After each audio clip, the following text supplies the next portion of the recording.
رحمت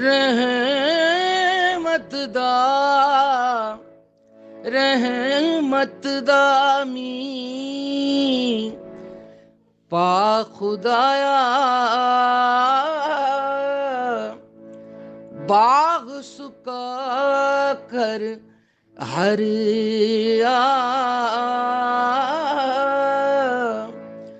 بوٹا آس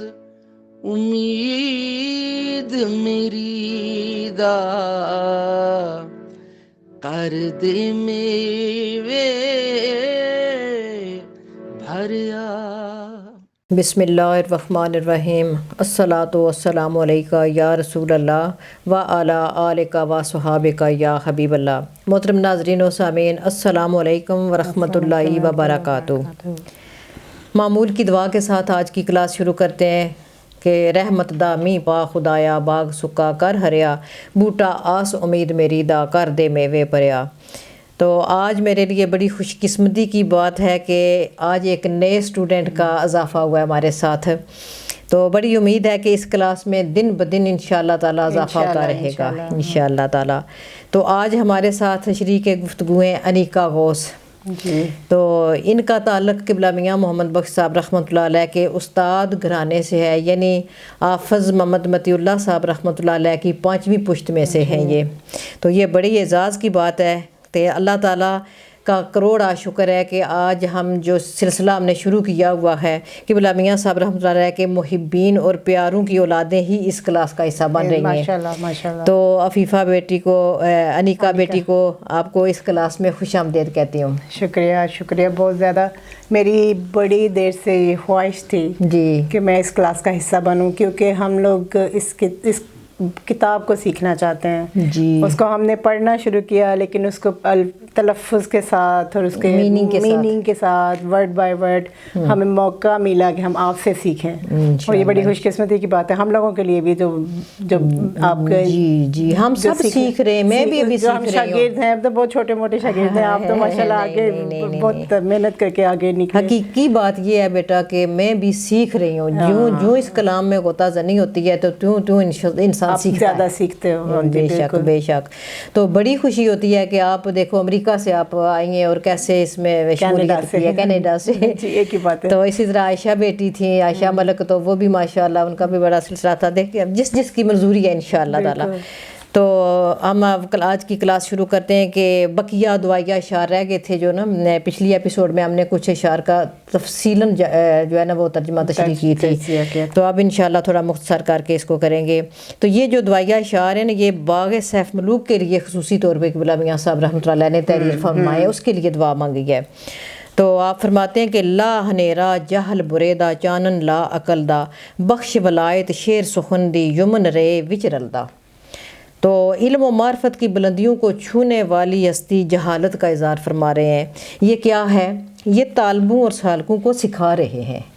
کہ بارگاہ الہی سے کیسے مانگنا ہے ہمیں۔ ہم تو جب مانگتے ہیں تو سچ پوچھیں تو ہمیں تو مانگنا آتا بھی نہیں ہے کہ کس ادب اور احترام سے اور کس کامل یقین سے مانگنا ہے اللہ تعالیٰ سے۔ بالکل، تو یہ بھی ایک دعا ہے کہ ہم لوگوں کو دعا مانگنے کا طریقہ ہے۔ بالکل مانگی تو انہوں نے اپنے لیے مانگی ہے، لیکن ہمیں بھی تو وہی سکھا رہے ہیں۔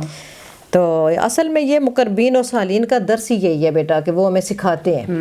تو آپ فرماتے ہیں کہ میری جہالت کے اندھیروں کو اپنے کرم کی برکت سے دور فرما اور میری عقل کو نور ایمان کی روشنی سے منور فرما۔ تو یعنی معرفت خداوندی نصیب فرما۔ اللہ ہنیرا جہل بریدا، جہالت کے اندھیروں سے نکال۔ بالکل۔ تو پھر فرماتے کہ میرے اس کلام کو یمن اور برکت عطا فرما، تو پھر اسے فیض تقسیم کرنے والا بنا دے۔ تو پھر فرماتے ہیں کہ اول دے دل جس وچ ہون سچے سخن خزانے، لال جوار کڑ کڑ دیوے قوت بخش زبانے، یعنی سب سے پہلے ایسا دل عطا فرما جس میں شعر کلام کے سچے اور سچے سخن خزانے ہوں، پھر میری زبان کو اپنی بارگاہ عظیم سے ایسی قوت اور طاقت عطا فرما کہ اس سے نکلے ہوئے سخن یعنی اشعار لال و جوار کی شکل میں، موتیوں کی شکل میں ادا ہوں۔ اس کی ویلیو سمجھا، اس کا بتا رہے ہیں۔ تو آگے فرماتے ہیں تبا میری دا نافع کھولیں ملکی مشک تمائیں، تبا طبیعت ہاں جی تبا میری دا نافا کھولی ملکی مشک تمائی سن سن مغز معطر ہون بو عشق دی پائیں سبحان اللہ سبحان اللہ میری طبیعت میں ایسے ایسے راز منکشف فرما اور میری کلام میں نافا اور کستوری کی ایسی خوشبو عطا فرما جو زمانے میں پھیل جائے یعنی پڑھنے سننے والے طبیعت میں وہ خوشبو ایسی خوشبو بے شک میرے عقل میں میری زبان میں ارد گرد کو بھی منور کر دے معطر اور منور کر دے یعنی پڑھنے سننے والے طالبوں اور سالکوں کے دماغ اور روح عشق حقیقی کی خوشبو سے معطر ہو جائیں اور الفاظ کے چناؤ میں کیا کمال اور کیا سنبھال میاں صاحب نے کی ہے سبحان اللہ سبحان اللہ سبحان اللہ جیسے سپ سے موتی باہر آ رہے ہیں جیسے سپ سے موتی باہر آ رہے ہیں تو آگے فرماتے ہیں کہ سخن میرے دی شکروں اومن منہ مٹھے قلم دے شعر میرے دی اتروں کاغذ لاوے خال رقم دے خال ہوتا ہے تیل جیسے یہ آپ کا تیل ہے نا جیسے وہ ہم اکثر کہتے ہیں نا گورے مکھڑے تے کالا تیل یہ خوبصورتی کی ایک ہے نا تو وہ والی وہ تشبیہ دے رہے ہیں جو جس پہ کہتے ہیں اضافہ کرنا جی تو یعنی کلام کی تاثیر سے قلم کا منہ میٹھا ہو جائے اور رقم یعنی تحریر جو ہے وہ خوبصورت ہو جائے ادھر سے تحریر کی خوبصورتی کا بھی فرما رہے ہیں اور ادھر سے خوبصورتی جو ہے زبان کی وہ بھی بتا رہے ہیں زینت ساری تو کاغذ قلم اور سیاہی کو وہ مقام عطا فرما مولا کریم کہ جس سے لکھے گئے کلام کو تیری بارگاہ میں قبولیت نصیب ہو جائے پھر اس کی تاثیر طالبوں کی روح میں اتر جائے یعنی معرفت خداوندی سے بھرپور کلام عطا فرما تو آگے فرماتے ہیں کہ ووٹی نویں کتاب میری دی جوبن بخش سنگاری میں اس کے ترجمے سے پہلے میں آتی ہوں کہ جہاں تک سموار شریف والوں کا تعلق تھا آفس صاحبان کا ان کی خوش خطی کے بھی تو بڑا ہی کمال تھا نا اسی لیے تو یہ دیکھیں نا اسی لیے تو وہ استاد تھے نا انہوں سے سب کچھ سیکھا ہے نا تو ان کا بھی جب آپ دیکھتے ہیں کہیں وہ ان کی رائٹنگ جو پہلے وہ تھی وہ واقعی لگتا تھا کہ موتی بکھرے ہوئے کاغذ کے اوپر یہ اپنے شعر وہاں پہ لے کے جاتے تھے ایڈیٹنگ کے لیے ہاں جی قبولیت کے لیے بے شک سارا فیض ادھر سے لیا ہے نا تو پھر آگے فرماتے ہیں کہ ووٹی نویں کتاب میری دی جوبن بخش سنگاری کتاب کو کیا کیا انہوں نے نام دیا پاک نظر دے ویکھن والے ندی عشق دی تاری اب بڑا یہ غور طلب شعر ہے کہ میری اس تالیف کو نئی نویلی دلہن جیسا روپ سنگار کر کے ایسا روپ اور حسن عطا فرما کہ دیکھنے والا دیکھتا ہی رہ جائے اور سننے والا سنتا ہی چلا جائے وہ رکے نا خوبصورتی رکے دیکھنے والا رک جائے سننے والا چلتا رہے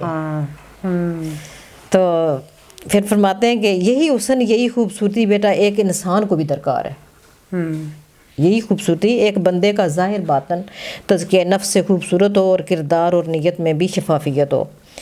تو پاک نظر دے ویکھن والے ندی عشق دی تاری اب بڑا غور کرنے والی مقام ہے یہ کہ پاک نظر کون سی ہوتی ہے بغض حسد سے پاک کلام کی گہرائی تک پہنچنے والی نظر جسے آپ نے فرمایا کہ ڈونگی نظر ہے مڑ مڑ سمجھو لنگ نہ جاؤ تار کے ڈونگی نظر نہیں پختہ یقین اور سچے علم والے ایسے اہل نظر کے لیے بارگاہ الہی سے دعا فرما رہے ہیں کہ مولا کریم انہیں عشق کی ندی میں اتار بھی اور پھر پار بھی لگا دے سمجھ کے اسے فیضیاب ہو جائیں تو جو کوئی میلی اکھیں ویکھے عیب تگانے لاوے اب دیکھیں اب کدھر آ رہے ہیں آپ وہ بھی عدل تیرے دے کار تھی کچھ سزا پاوے یہ بھی بڑا غور والا ہے یہ شعر ہے کہ بڑا ہی غور والا کہ سبق حاصل کرنے والا شعر ہے یہ کہ بے جا بلا وجہ تنقید کرنے والے بلا جواز عیب جوئی نقص نکالنے والے عمیق نگاہ کے بغیر مطالعہ کرنے والے اور بغض اور بغیر سوچے سمجھے فتوے لگانے والوں کی نظر میلی ہوتی ہے بالکل یہ میلی نظر کی انہوں نے یہ تشریح فرمائی ہے تو یہاں میلی نظر والوں کے لیے میلے الفاظ کو بھی خوبصورت الفاظ میں بے شک مفہوم اس کا بتا رہے ہیں تو میلی نظر والوں کے لیے بارگاہ الہی سے اس کے عدل و انصاف کے تحت سزا مانگی ہے صاف نظر والوں کے لیے دعا مانگی ہے اور میلی نظر والوں کے لیے سزا مانگی ہے دعا وہ بھی دعائی ہے وہ دعا تھی کہ ہاں وہ کہے کہ ان کو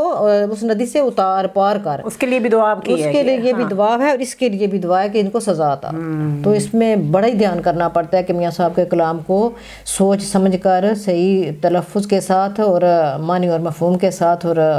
رموز اسرار کی خدا کشائی کے ساتھ پڑھنا چاہیے، اس کے بغیر کلام جو ہے وہ نہیں۔ تو اس سے پتہ چلتا ہے کہ کلام کو بغیر سمجھے اور بغیر جانے پڑھنے سے مصنف علیہ رحمہ کی روح کو کتنی تکلیف ہوتی ہے، تو اس کی طرف خصوصی توجہ دلا رہے ہیں آپ۔ تو ایسی برگزیدہ اور کامل ہستیوں کے کلام میں کوئی کمی یا خامی نہیں ہوتی، بلکہ قصور ہماری نظر کا ہوتا ہے کہ ہماری سوچ ہماری پہنچ ہمارے ویژن کا فرق ہوتا ہے، ان کے کلام میں کوئی فرق نہیں ہوتا ہے۔ تو بقول میاں صاحب رحمۃ اللہ علیہ کہ علم تیرا ہے پڑھنو اگے کسے نہ پڑھیا سارا، تو یہ تو علم کی تو وسعت اتنی ہے کہ وہ تو کسی کے بس میں ہے ہی نہیں ہے نا۔ علم ایک کل صرف اور صرف رب تعالیٰ کی ذات ہے، باقی ہر ایک کو وہ اپنی مرضی اپنی حکمت سے ہر بندے کی استطاعت کے مطابق تقسیم کرتا ہے۔ تو اس کی مثال بھی رب تعالیٰ خود اپنے کلام میں اپنی زبان یعنی قرآن کی زبان سے سمجھائی ہے کہ حضرت موسیٰ علیہ السلام اور حضرت خضر علیہ السلام کے واقعے سے اگر ہم قرآن کو پڑھیں ترجمے کے ساتھ ہمیں اس کا انشاءاللہ سمجھ آ جائے گی۔ السلام علیکم ورحمۃ اللہ وبرکاتہ۔